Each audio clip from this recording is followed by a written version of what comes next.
Assalamualaikum warahmatullahi wabarakatuh. Selamat pagi semuanya. Selamat datang di podcast Klinik Utama Denta Tama. Ruang kita untuk berbagi cerita, ilmu, dan pengetahuan seputar kesehatan. Saya Emma yang akan menemani kalian dalam diskusi kali ini. Kita akan membahas topik yang sangat penting, yaitu pentingnya melakukan medical check-up. Kesehatan adalah aset berharga yang sering kali kita abaikan hingga muncul masalah. Padahal, dengan menjaga kesehatan secara proaktif, kita bisa menghindari berbagai penyakit yang berpotensi membahayakan.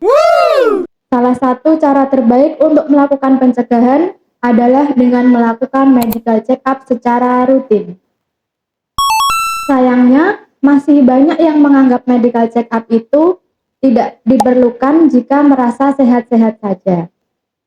Padahal banyak penyakit serius seperti diabetes, hipertensi, dan penyakit jantung bisa berkembang tanpa gejala yang nyata di awal. Nah, di episode kali ini kita akan membahas mengenai medical check-up itu penting apa enggak, apa saja yang harus diperiksa, dan bagaimana manfaatnya bagi kesehatan kita dalam jangka panjang. Untuk membahas hal ini lebih dalam, kita sudah kedatangan seorang pakar di bidangnya, yaitu Dr. Abbas, spesialis patologi klinik. Langsung saja kita sambut dokter kita. Halo dokter, selamat datang. Ya, selamat datang. Bagaimana kabarnya hari ini, Dok? Alhamdulillah, baik, sehat, luar biasa. Senang sekali dokter bisa hadir di sini. Mungkin dokter Abbas bisa menyapa sahabat Denta di rumah. Hai sahabat Denta sekalian. Halo. Kembali lagi di podcast Denta Tama dengan saya Dr. Abdullah Abbas, dokter spesialis patologi klinik di Klinik Utama Denta Tama.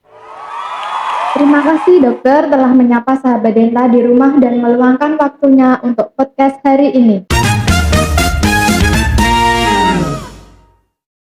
Ya, baik. Mungkin bisa dijelaskan terlebih dahulu sebenarnya apa sih medical check-up itu dan mengapa itu penting bagi kita semua? Ya, baik Mbak.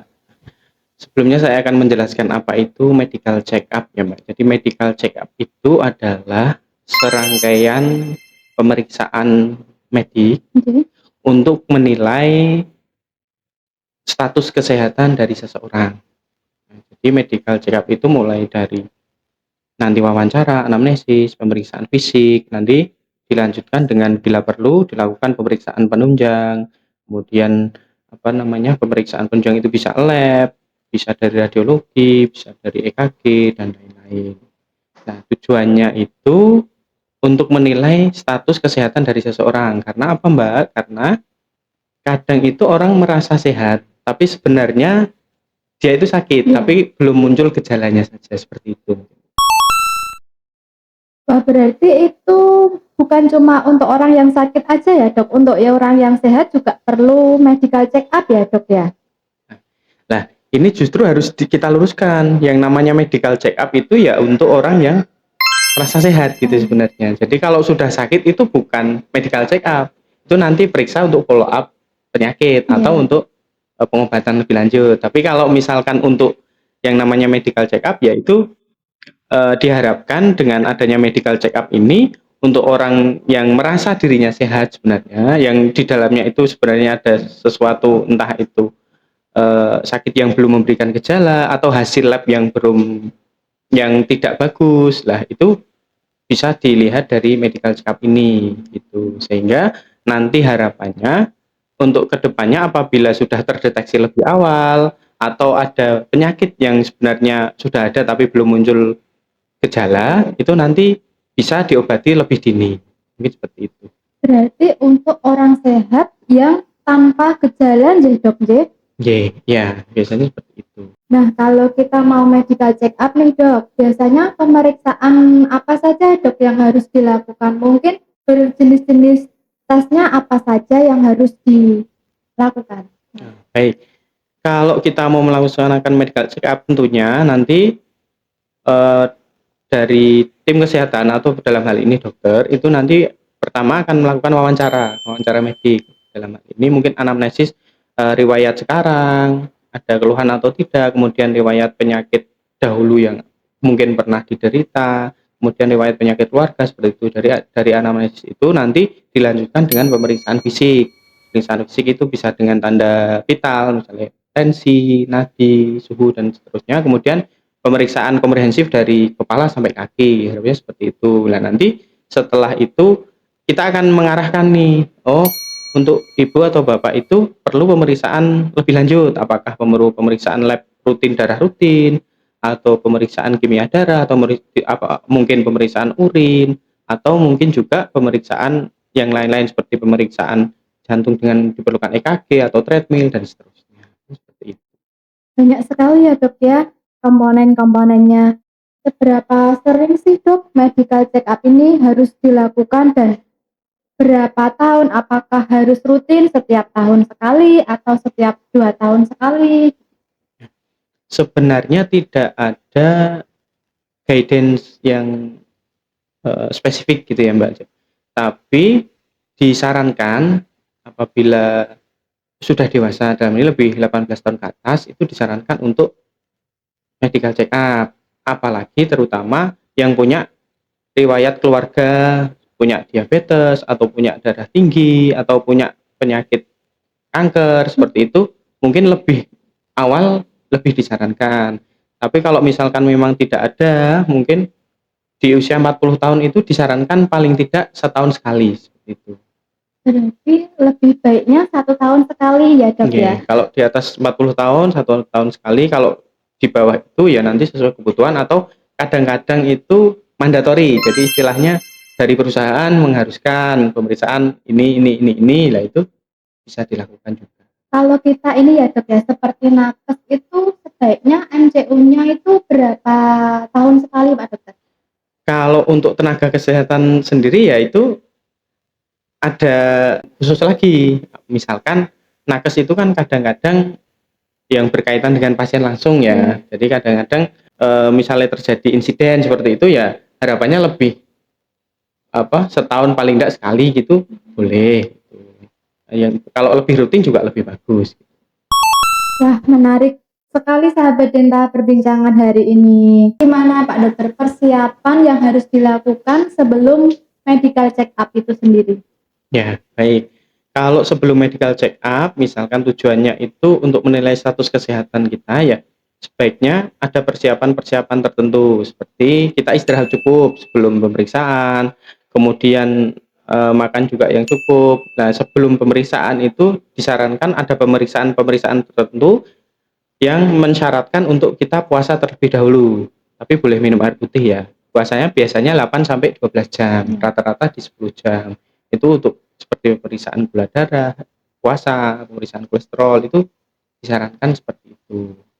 Gitu, Mbak. Nah, kalau untuk aktivitas fisiknya disarankan ya jangan terlalu berat sebelum pemeriksaan medical check up ini nanti karena nanti akan mempengaruhi beberapa parameter lab tertentu seperti itu. Kalau yang untuk asam urat itu perlu puasa lagi enggak, Dok? Soalnya kan kebanyakan pasiennya itu ceknya gula darah, asam urat, kolesterol kayak gitu. Oke. Kalau untuk asam urat sebenarnya tidak ada ya, Mbak. Jadi kalau gula darah itu kan ada nanti gula darah puasa, ada gula darah sewaktu, ada gula darah 2 jam postprandial atau setelah makan, itu nanti ada syarat-syarat tertentu. Kalau kolesterol sebaiknya puasa, tapi kalau asam urat sih tidak sih. Banyak sekali ya yang harus kita perhatikan pre-medical check up ini. Nah, kalau soal bicara medical check up ini, kebanyakan beredar di masyarakat itu adalah kalau kita periksa kesehatan malah jadi tahu penyakit yang akhirnya kita menjadi stres sendiri. Kayak saya juga seperti itu Pak Dokter. Nah, gimana tanggapan Pak Dokter mengenai hal tersebut? Nah, itu yang harus kita luruskan sebenarnya, Mbak. Kan orang itu berpikir, "Wah, saya sehat-sehat aja. Nanti kalau saya cek gula malah ketahuan gulanya tinggi, malah saya jadi stres gini-gini. Nanti malah jadi harus berubah dan serah." Lah, itulah yang harus kita luruskan dalam hal ini. Karena kenapa? Kadang-kadang itu orang sudah dengan penyakit gula atau diabetes itu dia tanpa gejala, Iya. tapi penyakit tetap berjalan. Jadi kalau misalkan kita biarkan tidak kita cek, nanti kan penyakit gula itu kan dia punya komplikasi. Nah, yang ditakutkan itu kalau sudah ketahuan ketika sudah ada komplikasi. Nah, kalau sudah ada komplikasi itu kan malah menyita tenaga, menyita waktu, menyita biaya dan seterusnya, itu kan lebih sumber dayanya lebih banyak dibanding kalau kita mungkin lebih awal kita tahu, oh saya masih nggak ada gejala, gula darah saya ya walaupun belum sampai 200 tapi di angka 180 190 gitu, itu kan prediabetes misalnya istilahnya.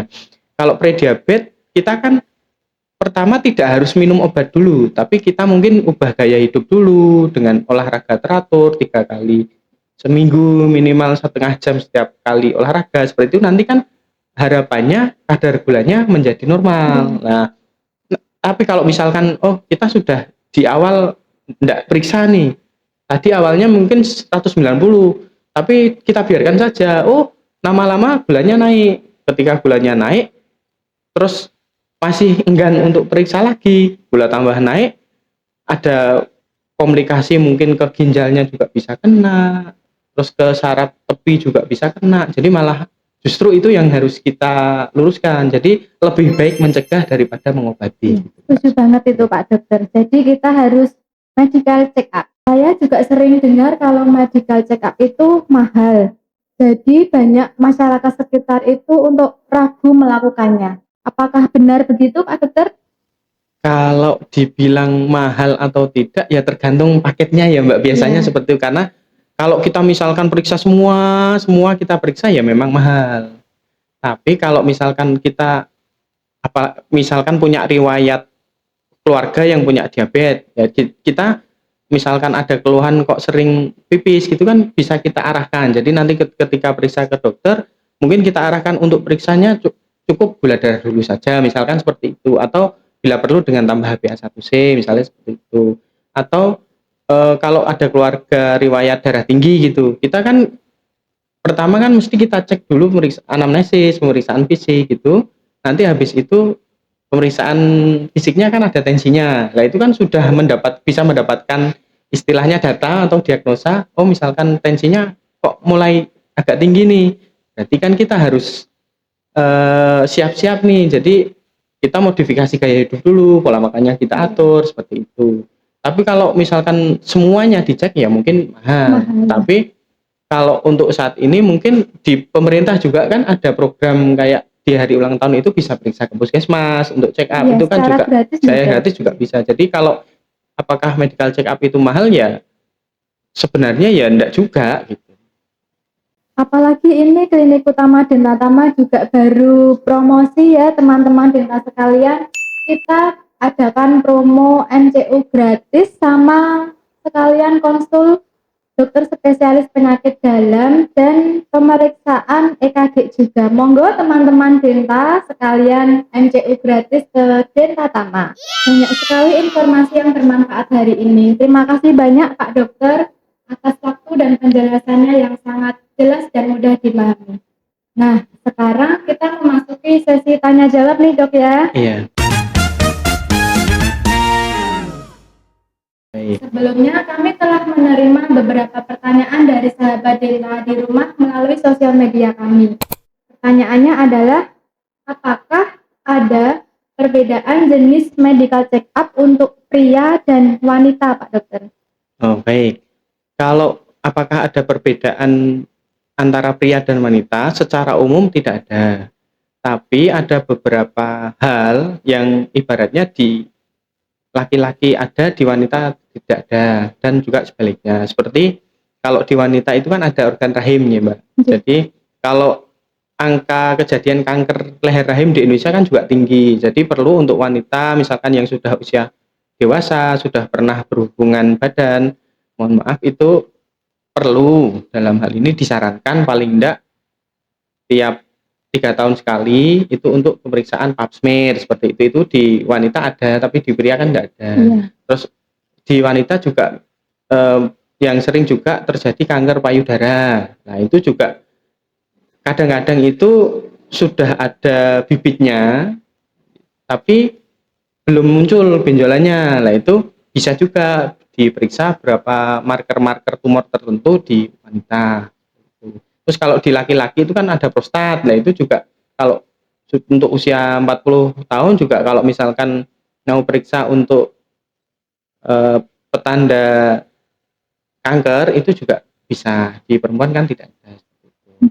Ada lagi nih dok, pertanyaan dari sahabat Denta yang lain. Pertanyaannya adalah, apakah ada resiko efek samping dari beberapa tes dalam medical check up seperti tes darah dan ronsen kayak gitu dok? Kalau resiko, jadi kalau misalkan sampai kepada kita diperiksa lab, itu kan ya otomatis kalau periksa kan kita ambil darahnya ya. Paling resiko ketika diambil darah ya sakit, nyeri gitu ya. Tapi kalau resiko kan kita nggak memasukkan sesuatu ke tubuh ya, berarti kan efek sampingnya kan ya memang nggak ada, paling ya efek nyeri seperti itu. Kalau untuk ronsen kan ya tidak semuanya medical check up itu ronsen ya. Dan ronsen hanya dalam hal ini kalau misalkan disarankan untuk ronsen kan sekali ya. Kan tentunya kalau misalkan dokter itu menyarankan untuk ronsen berarti kan dokter itu curiga ada sesuatu. Jadi kalau misalkan di ronsen ya ketemu sesuatu justru malah kita bisa lebih dini mengetahui itu dibanding kalau misalkan tidak dilakukan. Seperti itu.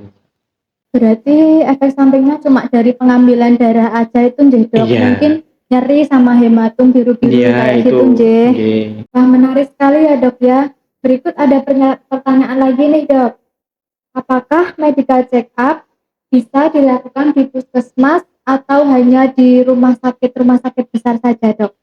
Bisa. Sekarang justru malah pemerintah itu membuat program yang seperti saya singgung di depan tadi ya. Jadi setiap ulang tahun ada program medical check up gratis di puskesmas seperti itu. Jadi tidak harus di klinik, Mbak. Di puskesmas kan juga ada tenaga dokternya, ada pemeriksaan lab-lab yang paling tidak sederhana kayak gula, asam urat, kolesterol itu kan mesti ada. Terus kadang-kadang darah rutin juga sudah banyak ada. Kemudian untuk kimia darah juga sekarang banyak. Berarti bisa di mana saja nggih dok, di fasilitas kesehatan, bisa di puskesmas, bisa di klinik, bisa di rumah sakit nggih? Iya, bisa. Terima kasih dok untuk jawaban dari pertanyaan sahabat Denta di rumah. Semoga sahabat Denta di rumah puas ya dengan jawaban dari dokter kami. Nah, tidak terasa nih kita sudah memasuki di penghujung episode podcast hari ini. Terima kasih banyak Pak Dokter Abbas atas waktu dan penjelasannya yang sangat bermanfaat bagi kita semua.